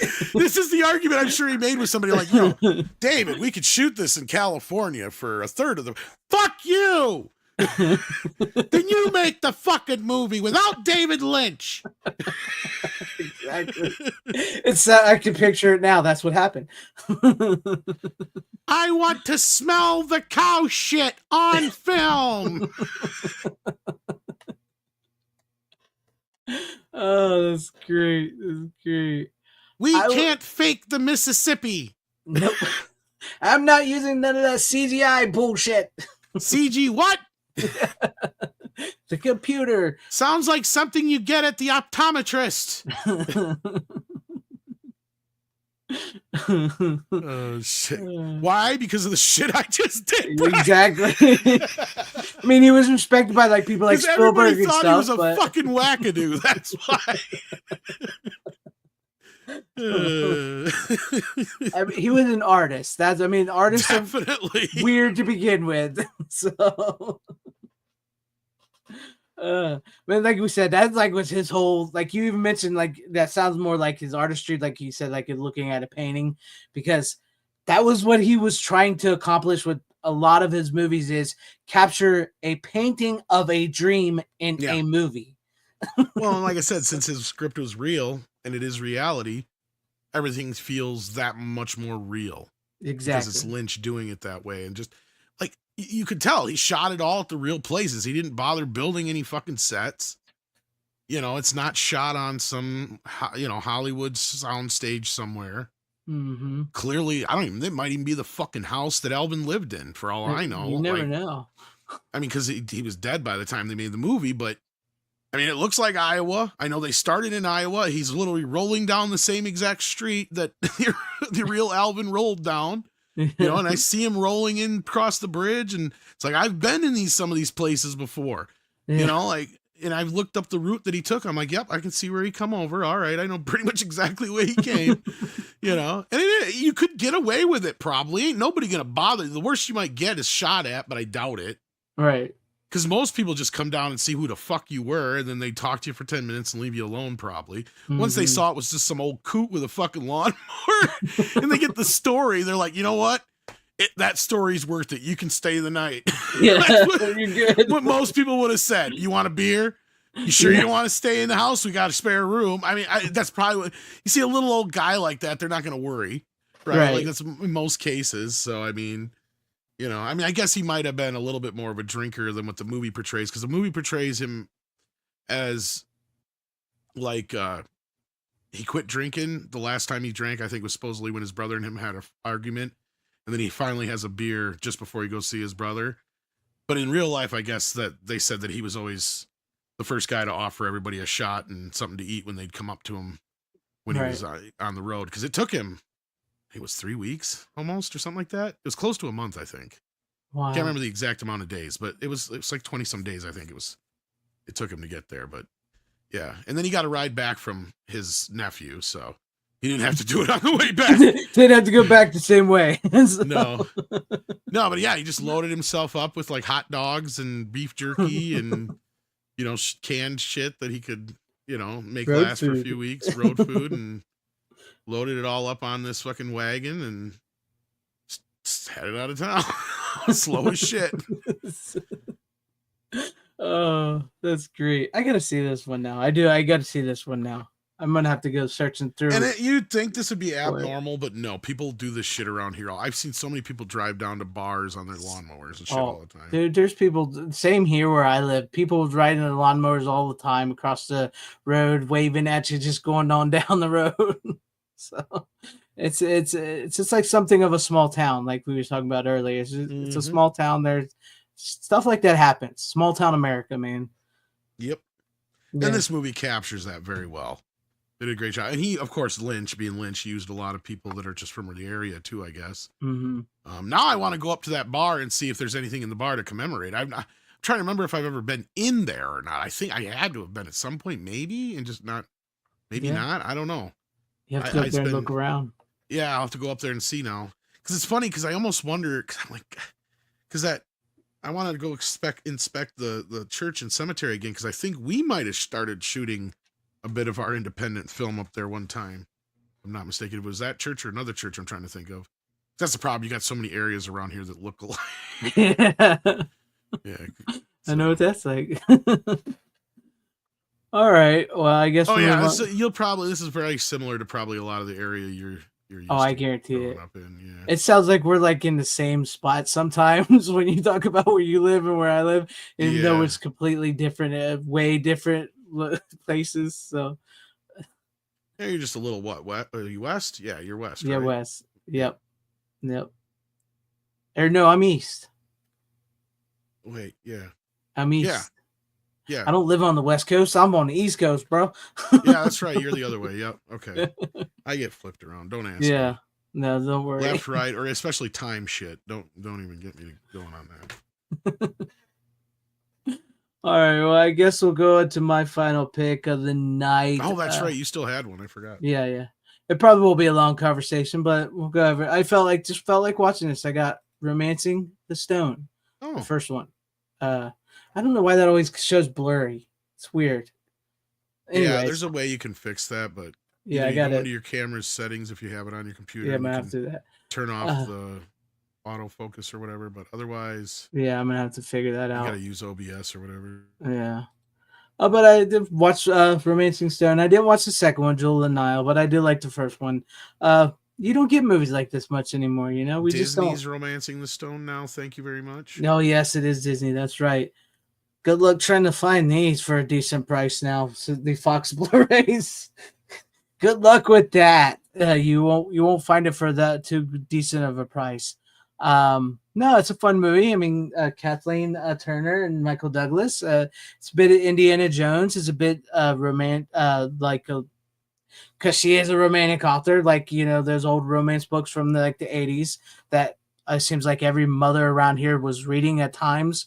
It's like all the time, man. They were reading those novels. But Kathleen Turner's an author, a romantic author, and she's having trouble finding love and the man of her dreams. And her sister, this was funny about this movie too, because I'm watching that, I'm having a laugh about. But like her sister's husband has already been murdered, right? He's dead, and then her sister gets kidnapped by Danny DeVito and his brother, and they want her to come down to Columbia because her brother-in-law sent her a map, and they want the map. And so she goes down there, but she's also being chased by this like guerrilla army guy who wants the map. And she ends up meeting Michael Douglas, who just so happens to be walking around Columbia. Who just seems to be like this, almost sort of like the hero she writes, but also very flawed. And maybe you're maybe not so trustworthy at first. You don't know at first. Yeah, that's a great scene. You're Joan Wilder. I read your books all the time. When they meet the guy in the house, the drug guy. But yeah, so she meets him and they get together, and it's so funny because like they have this big adventure and romance, but on the back, when you really think about the backdrop of the movie, it's kind of dark because like her brother-in-law has been butchered. He's been cut up by the butcher, the guy that's chasing them, and her sister's been kidnapped. Meanwhile, she's out in the jungle with Michael Douglas, having the time of her life, falling in love, dancing and stuff. It's kind of like, you really think about this, but you don't really think about it too much because it's, yeah. And yes, it's El Guapo. It's El Guapo because they run into this small town. They're looking for a car. They go to this house and he recognizes her. And it's really funny because like on the outside, it looks like this rundown house and everything. And then when he finds out who she is, he takes her to the house and it's like this giant mansion with this big opening and weights and a pool and everything. It's great. But no, it's a fun movie. It's like an adventure movie. We don't get a lot of adventure movies like this. There's something about these movies from back in the day. I know we talked about a lot and about the digital cameras and the lighting and all that, but it's so much like the story itself was like, it does feel like sometimes we're fed the same movies repeatedly. And maybe that is a little bit from the 80s as well, too, because of course, like with the Indiana Jones, Romancing the Stones, the sequels, they did Alan Quartermain.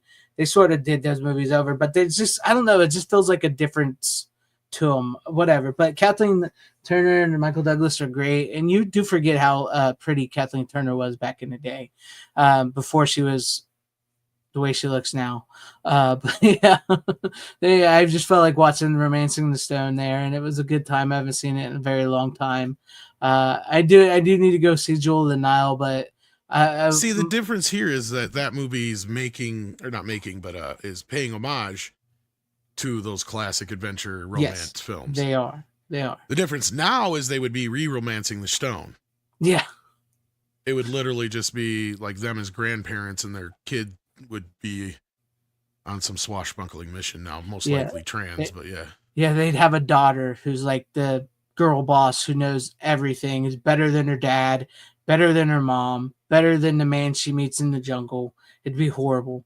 But I did. And the man will be a reporter who needs saving. Yeah, he would be the damsel in distress. It would be awful because it's like also in this movie, he doesn't necessarily save her. He doesn't. She mans up herself. Because she kind of has a moment of growth because she's like this very bookish, pun intended, because she's a writer, bookish, like conserved woman who's scared to death of everything. And by the end of the movie, she's very much a hero as much as he is. So he doesn't quite save her completely. She mans up a little bit, but it's a good movie. I did forget that in the opening they do show a little titty. So from her story that she's telling, That's right. Yeah, I took me back a minute because I forgot. They show her in a wet t-shirt in the girl that she's writing about with her boobs just hanging out right there. So how can you forget Jewel of the Nile starring Danny DeVito? Yes, I was going to watch the second one. I just never got to it. It's a good, but they make me a good guy. Yeah, because I mean the way the movie ends with him and everything. But I was never a fan, much like you, where like, oh, now they're separated and they come back together. Oh, I'm not a big fan of Jewel and all. It's okay. I hate when they do that It's whole like, right, but we have this great romantic adventure, we get together, and then we'll do the sequel, and they've been separated for. It's one of those movies where there's better moments in the movie than the movie itself is. Mm-hmm. You just want to see all these people back together again, basically. Mm-hmm. And that's really what it is. And it just so happened to be around the same time, not 10 years down the road. Like that's what this movie feels like it should be. Mm-hmm. Or Jewel of the Nile, I mean, not Romancing the Stone. Like it feels like a reunion sequel 10 years after the fact, not 2 years. Hey, we made money, so they have the. No, I like them both too, but I think they both did very well. Yeah, it's Romancing Stone is a better movie, and it's true. I agree with you. We do need more movies like romance movies like this. If you guys haven't seen my video I did on the whole Twister's Kiss thing, please check out that video I did on Twister's Kiss thing, because it's a sad day when even Steven, because there was a thing going around saying Steven Spielberg didn't want him to kiss, but it turns out he actually wanted him to kiss. But so it's a sad day in movies when Steven Spielberg cannot convince the people behind the movie to let him kiss. Yeah, well, he doesn't have the sway and the power he used to. Yeah, that's true. He doesn't. But I mean, the fact that like a kiss between a man and a woman is seen as polarizing. Yeah. What are we doing? Problematic. Oh, hopefully that era has ended. Since we're only 90 minutes deep, I don't know if you had more to say about the movie or not. No.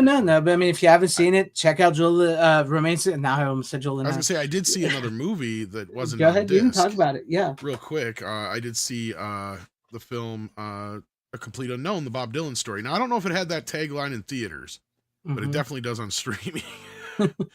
Or Bob, yeah, I think it's a Bob Dylan story is what they call it. No, it was really good actually. It was pretty good. I don't know how much of a Bob Dylan fan you are, but I think Timothy Chalamet did a bang-up job as Bob Dylan. I liked what the movie was going for. Mangold, I guess, made a comeback after Snapper that was Indiana Jones.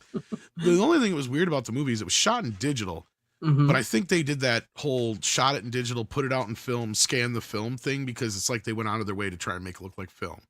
Because I could tell right away, I'm like, this wasn't shot on film, but they're trying to make it look like film, and sure as shit, I looked it up. But it's only distracting in some bits. And only to somebody like me who gives a shit. But no, and the music in it is great. He did a great job singing and acting. He does his own singing? Yep. Oh. And don't expect it to be like a straight. Here's what I liked about it. Now, some people didn't like the aspect that I liked about it, which is it's not your straightforward like Bohemian Rhapsody type biopic, right? You're not going to get like this run through the years of Bob Dylan's life. It's literally the section of him becoming Bob Dylan to going electric. So it's like 5 years of his life. Oh, okay. So you're not even going to hear some of the bigger tunes that of Bob Dylan, or that, it's kind of sad that some people will be like, oh, I didn't even know Bob Dylan wrote that, because it doesn't matter because you didn't get to that part. Like, I mean, yeah. And I at first was against the idea of the name of the title. Like, I didn't like it. Like, I'm like, I get it possibly, but I'm like, it's kind of stupid. Yeah. But now after seeing the movie, I totally get it. Like, that is the correct title. Okay. Because the whole idea of the movie is Bob Dylan is not, it's not about him. It's about what everybody thought of him. Oh. Because the whole movie is, you don't even really know who he is. He lies about himself from the start. Like, I mean, if you know anything about him, you can go back and find out, and it's like, oh, it's pretty much just basic. But they don't do the whole, like, oh, his daddy says he can't make it. The typical stuff that, like, Dewey Cox makes fun of. Like, he just think about his whole life. Scene. Yeah, he just emerges on the scene, and he is this person that he created. And every time everybody thinks they've figured him out, that's when he gets pissed off and he changes. So that's kind of the whole point of the film. So at no point do we ever really get to know who Bob Dylan is. And his first girlfriend really has an issue with So as soon as I realized that about the film, like, okay, The Complete Unknown is obviously the name of this movie, and it should be. So I take that back. As for those who also say that I never correct myself or admit when I'm wrong, there you go. But no, I loved the film. I thought it was great. The cast was great. Considering Joan Baez and a bunch of other people signed off on this, I can't believe how much they kind of make her look like a bitch in it. not like totally, but I mean, Yeah. she's makes you think is like, yeah, this is probably pretty straightforward. But no, it's a good film. I hope people get to enjoy it. The problem is, it is supposed to come out on 4K, I think, the end of next month. But it's from Disney, and they want $50 for the 4K. Disney. Not even a steelbook. That's ridiculous. Yep. That's ridiculous. Yeah. When the digital version's $29.99, yeah. It almost feels like Disney wants you to go digital or streaming. Yeah. Well, it'll be on Disney Plus by the time it comes out on Blu-ray too. Exactly. You can pay $50 for this, or you can pay $9.99 for commercials. Quality wise, honestly, you could probably get away with buying the Blu-ray, but I think the Blu-ray will be overpriced too. Probably, I don't know what they charge for their Blu-rays now. Probably $29.99. Probably. I don't know. I haven't bought a Disney movie in a long, long time. I pre-ordered it. Normally, I would expect a price like that to go down, but not Disney. Yeah. The last two Disney titles I bought were $49.99 and $55. Well, $49 and $55 because Deadpool and Wolverine was $55. I was gonna say I lie. I did buy Deadpool and Wolverine, but I only got that for like $26. I'm trying to remember what the other one is I bought that was that much. Because the last cheap ones I got from them were the M. Night Shyamalan ones. Mm-hmm. And that was the last normal price ones they released, I think. That's insane. Yeah, good old Disney. Now, my problem is I don't really like Timothée Chalamet. I know he's grown on you, but I don't. Yeah, he's definitely grown on me yet. So yeah. I mean, Boba Fett. I don't agree that there's not a plot in it. The plot is, like I said, every time everybody thinks they figured Bob out, he changes, and and it's really kind of about him going electric in that era of his life and what caused him to change all the time and stuff like that. I get what you're saying. It doesn't feel like, but it's just his life, man. It's what happened at the time. And that's the beauty of it. That's what I kind of love about it, is because Bob was one of those guys where he would go, everybody would always ask him where the lyrics came from and all that shit. And he's like, I don't know. I just make this shit up. It doesn't really mean anything. Right? Like, I'm not trying to say any like deep things with a lot of this shit.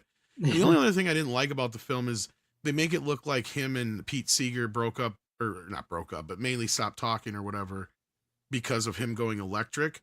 When I guess it had more to do with Bob just didn't care for his politics. Like, the funny thing is about what I've learned a little bit more reading into it afterwards and what I know about Bob anyways, as much as he's like associated with like the hippie movement and the politics in that era, he didn't really care for a lot of those politics and didn't agree with a lot of them. Now I'm getting the point of a complete unknown. Then now I'm getting the point of it. Yeah.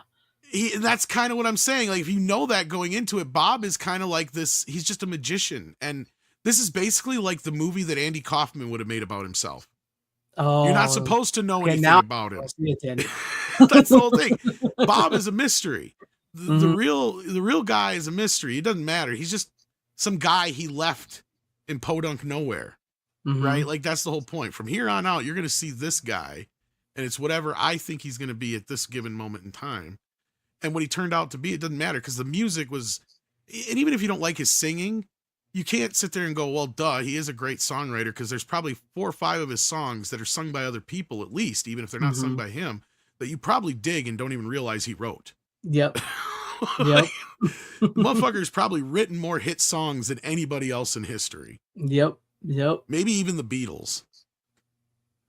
Is this true? He's a born again Christian now? He probably is, because I think he was Jewish growing up, if I remember right. Huh.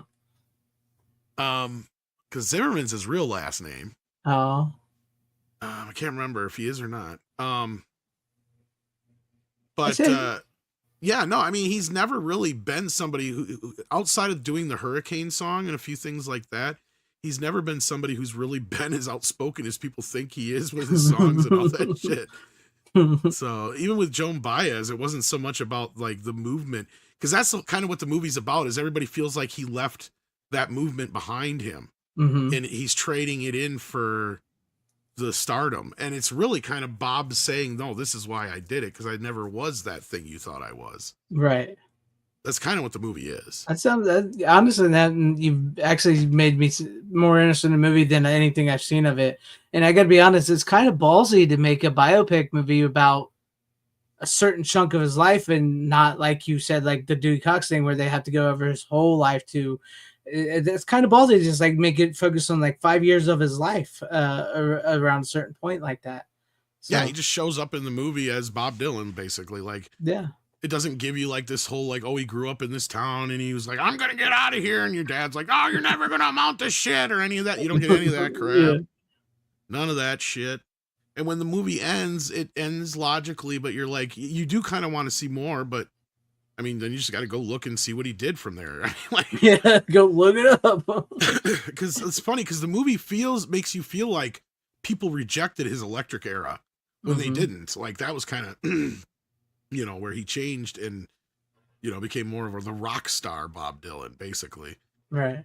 And that's kind of what you see the evolution of it. It's kind of more so, it's really cool because they have like, it's really Johnny Cash and him, their relationship, I think, that really kind of, because it's like those two are the only two who seem to know each other until Bob realizes how much of a fuck up Johnny is. And just how, you know, but he also still adores him, right? Like, so it's like this relationship that they have, as well as the relationship that him and Pete Seeger have, and Guthrie and everybody else in that community, and Baez, obviously, Joan Baez. Right. So it's all about their relationships and how he basically brought the folk music scene to the map, but at the same time, that wasn't his plan. That was everybody else's plan for him. Right. And that's basically what the movie is. Anyway, I talked a little bit longer than I planned on talking. No, so that's a good. when I actually get the 4K, I probably won't say much about it. I watched it, so yeah, there you go. But no, it's I mean, better than it did on streaming. Guaranteed, you know, it will probably. Yeah, but at least you showed up and had movies where Rookie would have said, I watched this on Netflix, but I don't really have a copy of it, but I'll talk to you guys about it. Or I'm going to watch it. But yeah, All Along Watchtower is a good song. Yeah, that's a good song. Yeah, I mean, at least for me as a fan, it has a couple of my favorites in there, but I'm sure some people are going to be a little upset if they don't get a few of their songs in there from his later years, but yeah. Yeah. It's funny. I mean, it doesn't end with like the obvious one, be like, oh, it's going to end with him winning the Oscar 10 years ago or 20 years ago or whatever it was, you know, and shit like that for writing the song, you know, like his peak.